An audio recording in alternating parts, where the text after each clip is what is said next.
Am I the a-hole for asking my brother to evict my parents because they've asked me to give up my room to my stepsister? I'm 16 female and have an older brother who is the owner of the house we live in. He's my half-brother from the same mom. I live with my dad, stepmom, and stepsister 17 in the house. My brother let my dad and I stay in this house because we were evicted from the previous place as my dad had lost his job and couldn't pay rent. It's a 3-bedroom house. So currently my stepsister and I have our own room and I have the bigger room with my own bathroom while hers doesn't. My stepsister is 6 months pregnant. And when she was 3 months pregnant, my dad and stepmom told me that once the baby is born, her boyfriend is going to move in with us. And they will need 2 rooms, one for them and one for the baby. So they offered to clear out the shed we have outside for my stuff and I can just sleep on a couch at night. I'm not happy about this. I talked to my brother and he agreed this is unreasonable. So I asked him if he can just evict my parents so I don't have to deal with my stepmom and stepsister anymore. My brother suggested that I move in with him so that I won't live there when they are served the eviction notice, as he was worried that they would blame me and it wouldn't be nice if I was living there. So just about a week ago, my stepsister's boyfriend moved in as well. I have now moved in with my brother and they have been served the eviction notice, which is 2 months. My dad, stepmom, and stepsister have been calling me nonstop asking me to convince my brother to reconsider and calling me heartless. My stepsister texted me saying I'm the biggest a-hole she's ever met because I'm making her homeless at the peak of her pregnancy and it's her baby that I'm punishing. Am I an a-hole? Edit. FYI, we were living there rent-free. Not the a-hole. The family is taking advantage of your brother and keeps moving more people into the house he owns. I am assuming nobody pays rent. It is your brother's right to evict them. Maybe your stepsister should take responsibility for herself and the unborn baby. I can't believe these people wanted to put you in a shed. Yes, we weren't paying rent. It's good of your brother to take care of you since your father won't. Not the a-hole. Not the a-hole. They don't need a separate room from the child. They need to all sleep together in one room. So when the baby cries, they definitely hear the baby crying and can tend to the baby's needs. It's your brother's home. I'm not sure why they thought this would fly when you're likely the only reason he let them stay there anyway. A newborn baby could technically live in a drawer because it doesn't need much space. In the ideal world, the baby can have its own room. Also, apparently almost everyone is homeless in this story because her boyfriend doesn't seem to have his own place either. Or they assumed it would be okay to kick a teen out of her room. I don't know. Yes, my dad works and stepmom can get a job as well. The boyfriend was just fired, but he can get another job. They can get their own place, but that means paying rent. Not the a-hole. Your brother is no relation to your dad or stepmother. So the only reason he even let you guys live there was for you. If they aren't letting you live in the house, he has no reason to let them stay and could be making a lot more money with other tenants. So it's actually to his benefit to evict them. They made choices that were bad parenting. And now they're paying for them. Their choices, their problem. Not yours. Ever. Next story. Am I the a-hole for demanding my brother with a baby on the way to buy me a new phone? For some backstory, my brother, 23 male, is an aspiring prank YouTuber trying to get extra money for his upcoming baby. I, 20 male, am a big techie, and I have recently been the victim of one of his stupid pranks. For even more backstory, I also don't have a lot of money, but there are a few things that I treat myself to, like the new iPhone. Every year, I save up all year to be able to get the new iPhone. So, the whole prank was that he sneaks up behind me, grabs my iPhone, runs to the bathroom and throws it at a wall. Well, as you can expect, the phone was messed up, completely bent and couldn't be fixed. When I started yelling at my brother, he told me he was just trying to make money for his baby. When I went to Apple Store, they told me that it couldn't be fixed, as it cost more to fix it than buy a new phone. So I told my brother that he owed me $1,200 to buy me the new one. He told me that the screen was just cracked, but I showed him the letter from the store and my phone receipt. He eventually paid me, but he told me that I was taking money straight out of his unborn child's pocket. I don't know how to feel about it, because on one hand, I worked all year saving up to get that phone, and it was important to me. But on the other hand, he is going to have a child next month that he is going to have to support. Not the a-hole. That wasn't a prank. That was straight up stupidity. Who throws a phone at the wall and doesn't expect it to break? Your brother doesn't sound mature enough to have a child. Agreed. If you are going to prank someone by damaging their property, you should be ready to pay to replace it. OP not the a-hole. Maybe talk to your brother and tell him what's off limits for his pranks. Anyone who pulls a prank like that is off limits for pretty much any interaction with me. It's like his frontal lobe is a pocket of air. Aspiring prank YouTuber is the stupidest string of words I've ever heard, especially if his idea of pranking involves committing crimes on camera. Not today, Hall, and I pray for that kid's future. Yeah, every time I see one of those family prankster lol channels, I just pray that the spouse eventually gets tired of how the kids are being treated and divorces them. The thing that his brother and many viewers don't seem to realize is that in many of these long-running prank channels where they're pranking their friends or family, the pranks are staged. The person who is getting pranked is in on it from the beginning and agreed to it. And they're usually a bunch of guys with rich parents, and so think nothing of destroying all kinds of stuff because they can just buy a new one, and then hire a maid to clean up the mess. And frequently have sponsors. Only idiots destroy property and commit crimes without sponsors, prior agreement, or the knowledge that they'll be losing gobs of money for a while, if they hit it big enough to recoup ever. Not today, Hall, and that's not a prank. A prank is grabbing your phone and throwing a different already broken one at the wall, then giving you yours back unharmed immediately. You break it, you bought it. Maybe this is why the brother's YouTube prank channel isn't doing so great. Next prank? He steals his brother's car and rolls it off a cliff. That's it. The end. Hilarity. YouTube views. Thousands of dollars in ads. Baby set for life. Next story is titled, Am I the a-hole for not telling my dad about an award I was getting in school? My dad found out about this last week, but I got the award at the start of May. Background, my parents are divorced, and until I was 7, my parents shared custody of me. My dad was remarried at a time, had 3 stepkids. His oldest stepkid's dad was moving for work, and she wanted to move with him, and the court said that she could. My dad's wife didn't want to be apart from her oldest or to separate her 3 kids, so she wanted to move as well. When Dad told me, I begged him to stay. He told me he had to be with his family and that them staying was not an option. I told him he could stay for me, but again he said no. So he moved with them, and then I went from seeing him all the time to seeing him for a few weeks in the summer. I never forgave him for moving.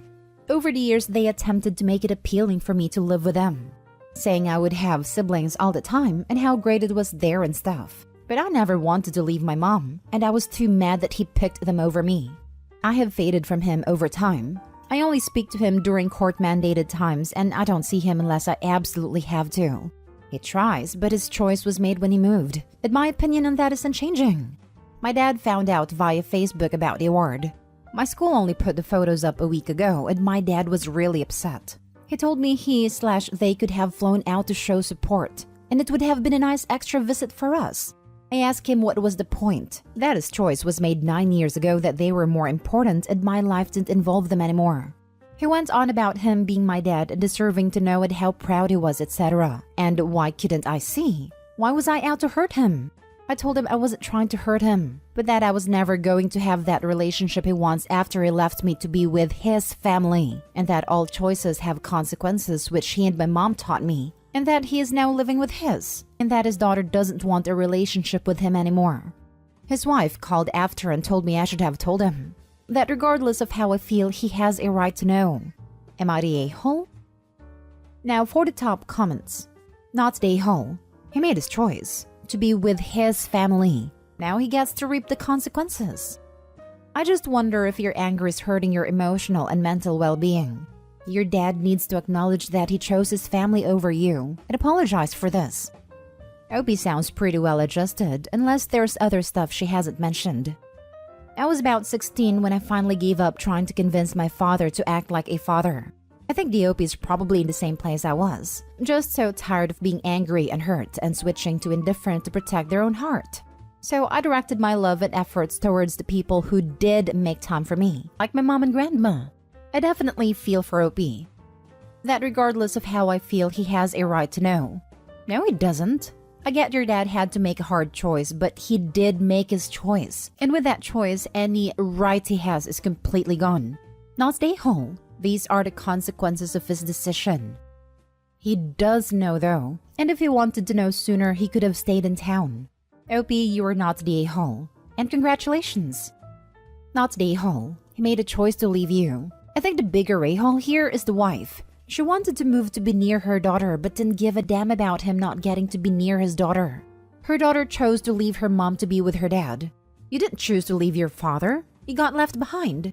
So no, you don't owe him anything. He left to be with his new family without a thought to what it would do to your relationship with him.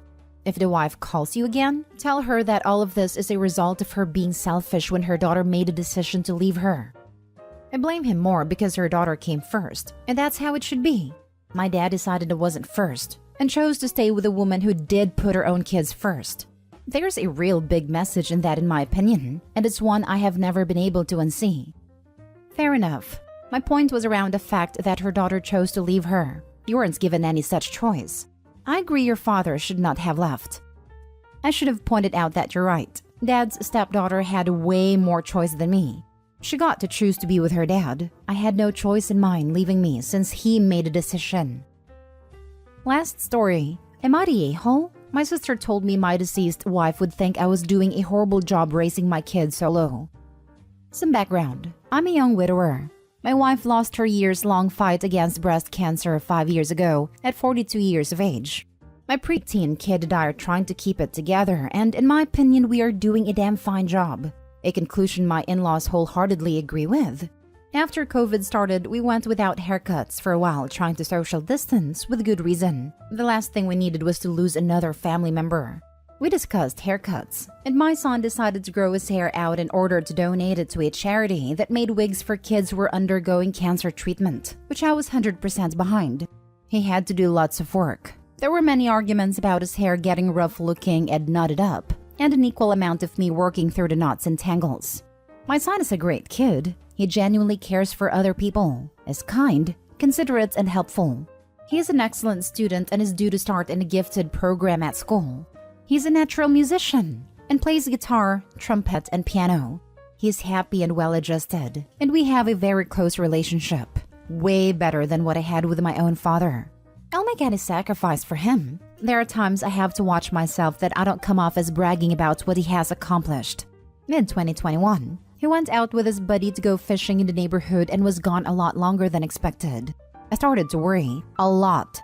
I'll freely admit I have real PTSD regarding family members being in distress. He was safe, but went farther than we agreed upon, which I was upset about. On his way home, before I knew where he was, he stopped by my sister's house to say hi and get a drink, which was fine with me. He should feel safe to do those kinds of things. However, after he left to continue home, my sister felt it necessary to call me to let me know he was on his way home. And for good measure, thought she should voice her concerns that my wife would think I was doing a horrible job raising my son. She didn't like that his hair was so long. I was livid and haven't been able to let it go. The interaction has stayed with me over a year. In the meantime, she takes opportunities to mention trivial things, and each burns me equally hard. I'm literally at the point of cutting her out of our lives for good.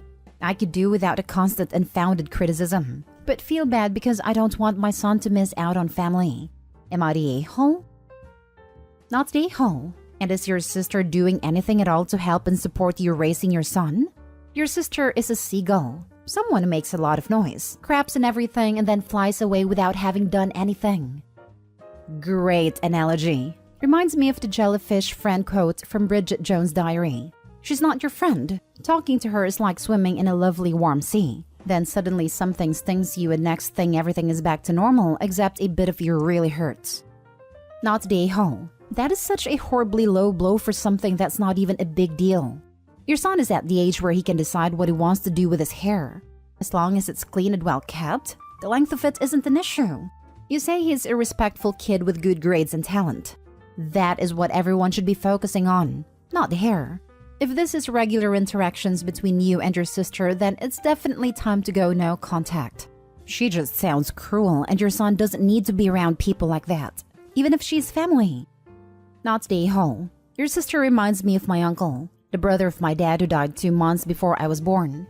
I can't tell you how many times I heard him say that my father is rolling over in his grave because of my hair, my clothes, the music I listened to, or anything really. It got to the point where I second-guessed everything, because I was afraid of my dad, who I am literally desperate to know about, would be upset with my decision. When I had kids, I realized how wrong he is. Don't let your sister make you second-guess how amazing you are doing, because you are doing great. And your wife will always be smiling down on her two guys, proud of every step you two take together. You literally brought tears to my eyes. I think you can get it based on similar experiences. There is so much already going through my head on my own, let alone getting unsolicited feedback. I'm sorry you had to deal with that, but glad you were able to figure it out on your own. Dealing with grieving a loved one messes with you enough as it is. You for sure do not need anything or anyone else adding to the weight of your grief. I don't know what is wrong with your sister. I hope she can get over herself and see how she's hurting you and make up for it. Wishing you lots of happiness and peace going forward.